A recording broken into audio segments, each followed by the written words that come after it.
And now for something totally mundane. My mother-in-law's 2012 Patriot has a leaking power steering pressure line, and this goes down, and it's this guy here with the heat shielding on it, goes down and then into the steering box. It's a rather long piece, and it's underneath like the plastic tray, so I'll have to pull that off and change it out. I don't I might not get it done tonight. It's already well after midnight. Hey, so here's the rundown. That wasn't quite okay. So I slid underneath and realized that it was going to be a little bit easier than I expected. The line doesn't go underneath the under tray. You can get it from behind there, and somebody has changed probably the return hose at some point, and just did away with the factory mounts, brackets, whatever, and it was just held in with cable ties. So that kind of made things fairly easy. And then I learned that the flare nuts on this line are 18 millimeter, and I couldn't get on there with an 18 millimeter wrench on the lower one. There's just no room. By the time you're on it, you can't swing the wrench. So I ended up taking my reciprocating saw under there and cutting the line off so that I could just use a socket on the nut. Of course, tightening it up is a lot easier. It's not so hard to do. With a stubby wrench, was able to get it tightened up and topped up the fluid, and looks good. The steering works really well, and the horrible noise that it was making is gone. So secured the line again with new cable ties, which might seem kind of hokey, but I happen to have worked somewhere for a long time where I can tell you that I've seen 20-ton combat fighting vehicles that are largely held together with a variety of adhesives and about 20,000 cable ties, literally. There are some people out there hopefully watching who know exactly what I'm talking about. Shout out to my General Dynamics peeps. Miss working with you guys. It was a ton of fun. We had some good times. I think about it every time I pull out the cable ties.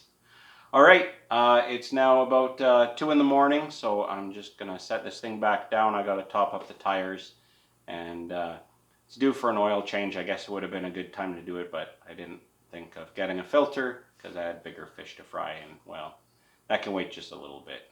That'll be another day's problem. All right, thanks for watching.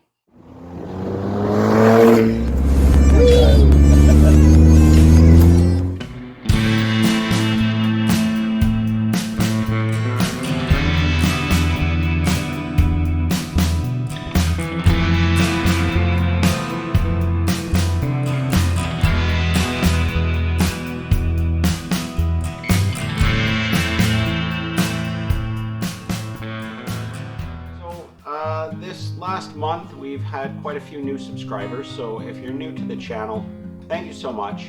I really appreciate the support. What have we been working on lately? Well, I've been working on this 1977 Ski Doo Everest 444 LC.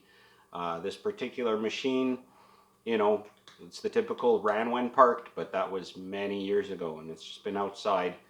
So I've got it running now, but still sorting through the fuel system and so on. This particular machine is an early 1977. It's actually serial number 88.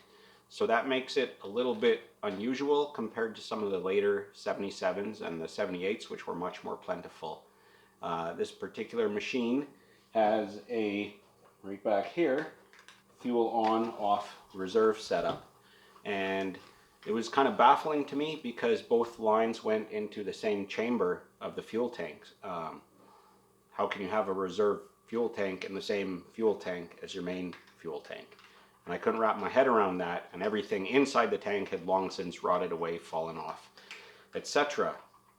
So I got in touch with the guys, the parts guys at Martin Motorsports South Edmonton, because the microfiche parts drawing, and yeah, they have to use the microfiche, for the 444 shows the later fuel configuration with only one fuel line, and they've done away with the off and the reserve and all that. But they kept digging and found that in the diagram for the Everest 340E, they found the correct configuration. And so actually it makes a whole bunch of sense. I'm really glad I got in touch with those guys, because basically your main fuel supply sits attached to a steel line, and this just sits in the tank, and so your inlet is at a fixed height within the tank. So actually that's pretty elegant. If you go back a few videos, you can see where I pulled this out of the tank, and it was really, really nasty. And as you can see, it looks pretty good, but looks can be deceiving. So here's the story. Tonight is Tuesday. On Saturday, I took this thing to work because I have a variety of good brushes there and a good drill and everything that I could get this really cleaned up. It was plugged solid. I chucked a piece of wire in my drill, cleaned it out, bent a little hook on the wire, cleaned it out, nylon brush, cleaned it out. Unfortunately, I can never leave well enough alone. So I went at it with a steel brush, and this end went really well, and it's really nice and clean. It was actually getting really hot from all the friction. And when I tried to do this end, I don't know if you can see that there. Focus. That's the brush inside it. It broke off flush. I can't get it out. So in my disgust, I threw it away and went home for my weekend and picked up a new piece of steel line. I was smart enough to measure the ID of this line. Picked up a bit of line, went to make a new one, and realized I don't remember how long this one was. So I just guessed, because really it's not that critical. Made a new line, and this is basically the configuration right here. So your elbow into the tank, this line goes to the carburetor, and this fuel pickup just sits at a semi-fixed height. Got a little flex, I guess, but inside the tank. And the reserve just sits straight off a line, rubber line, right onto the bottom of the tank. So you're riding along, this one sits a little higher, it starts to sputter. Okay, switch over to reserve, get back to your fuel, or else you're walking. So I made this just on a guess, and actually, well, it's a little shorter, but I think I've made up for it with the extra bit of line here. So I think that should work out just fine. I hope.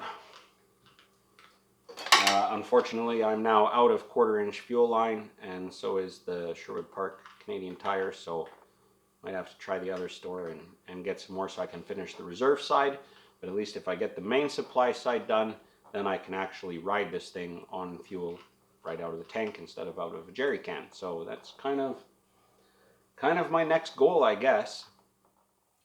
Well, it took a lot of prep work to get to this point, but essentially now I'm at the point where I could actually ride this sled off of fuel from the tank. I'd have to plug off the hole for the reserve outlet, but that's pretty minor.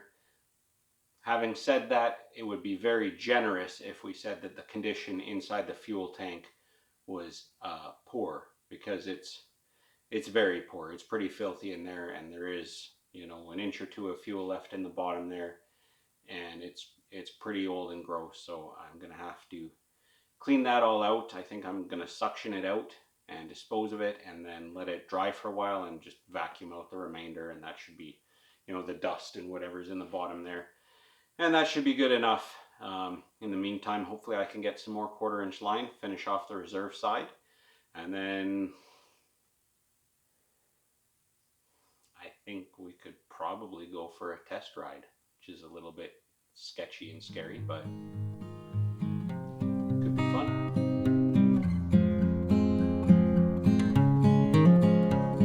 Hey everyone, it's a lovely sunny Sunday afternoon, and today's plan, I guess, despite the sore knee, with all of the snow and then all the warm weather, our driveway has turned into kind of a slushy hell, to the point of almost sucking the compass here right off of it yesterday when I was going to work.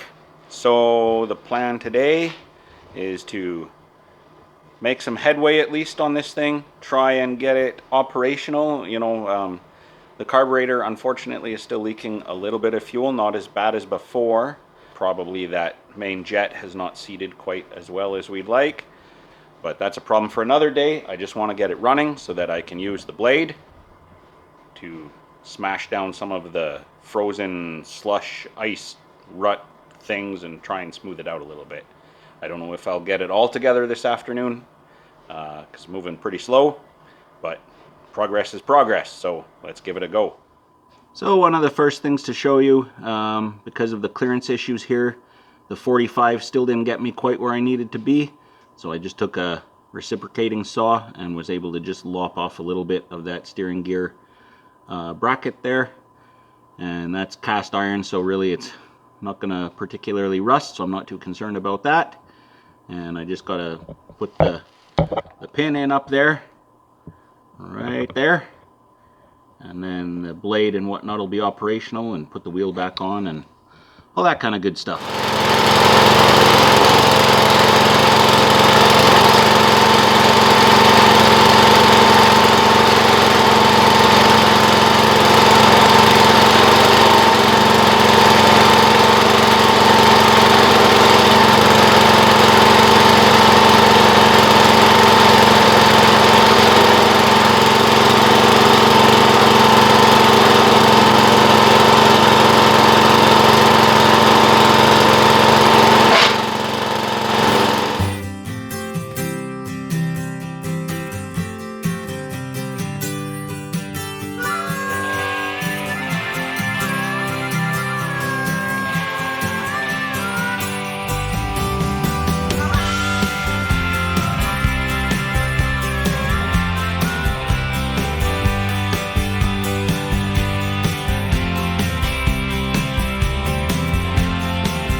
He's back in the shop, Ol Gil.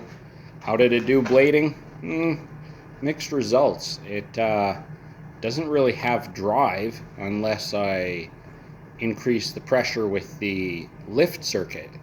I did try to increase the overall relief pressure, which helped a little bit, but yeah, generally speaking, it's a little weird. So I'm going to head onto Facebook, onto the Gilson group. There's a fellow on there named John McGolrick, and I think he's forgotten more about Gilson tractors than I'll ever know, and I bet he knows the answer.